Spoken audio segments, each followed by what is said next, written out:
Cell representation क्या होता है, आज हम डिस्कशन करेंगे कि सेल रिप्रेजेंटेशन क्या होती है।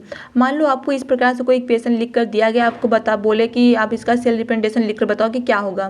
तो सबसे पहले कुछ नहीं करना, व्हेन रिएक्शंस आर गिवन, तो जेड क्या होती है, सिंगल ऑब्लिक होगा, फिर जेड+2 होगा, मतलब जो जेड होगा वो सॉलिड फॉर्म में होगा। अब जेड+2 ये एक्वस फॉर्म में होगा। फिर डबल ऑब्लिक होगा जिसमें Cu+2 एक्वस फॉर्म में होगा, और सिंगल ऑब्लिक जिसमें क्या होगा, Cu हमारी सॉलिड फॉर्म में होगा।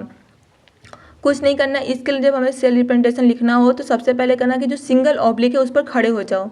तो देखो ये एक इंसान है जो कि सिंगल ऑब्लिक पर खड़ा हो गया है। खड़ा होने के बाद आप अपने दोनों हाथ को फैला लो, दोनों हाथ को फैलाएंगे तो एक लेफ्ट में और एक राइट हो जाएगा। उसी प्रकार आपको यहाँ पर भी करना है। यहाँ पर भी क्या होता है, जो सिंगल ऑब्लिक है यहाँ पर देखो एक इंसान खड़ा है, एक पर्सन खड़ा है जो कि अपने दोनों हाथ को फैला लिया। अब इसमें क्या होता है, लेफ्ट और राइट हो जाएगा। तो लेफ्ट को लेफ्ट के साथ और राइट को राइट के साथ जोड़ देते हैं। तो मतलब जो लेफ्ट होगा वो फर्स्ट फॉर्म बन रहा है, राइट हमारी सेकेंड फॉर्म बन रहा है। तो मतलब कि सबसे पहले हम ऑक्सीडेशन पार्ट को लिखते हैं, देन उसके बाद हम रिडक्शन पार्ट को लिखते हैं, और लेफ्ट को लेफ्ट के साथ जोड़ते हैं और राइट को राइट के साथ जोड़ते हैं। वही यहाँ पर लिखा है कि लेफ्ट को लेफ्ट के साथ जोड़ रहे हैं और राइट को राइट के साथ हम जोड़ देते हैं। ठीक है, अब हमको इसका क्या करना है, सेल रिप्रेजेंट करना, मतलब सेल इक्वेशन लिखनी है।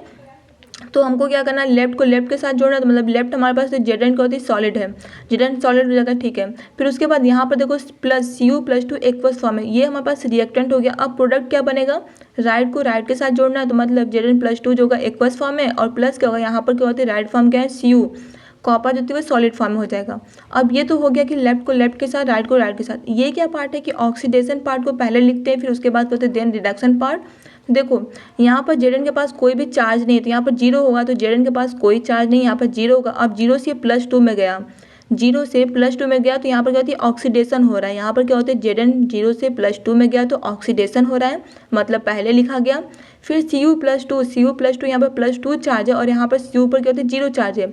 अब +2 से जीरो में गया, मतलब ज़्यादा से कम में गया, तो यहाँ पर रिडक्शन हो रहा है। यही होती है कि पहले ऑक्सीडेशन पार्ट लिखते हैं, देन उसके बाद रिडक्शन पार्ट लिखते हैं। इसी को क्या बोलते हैं हम लोग, सेल रिप्रेजेंटेशन बोलते हैं। Thank you for watching this video.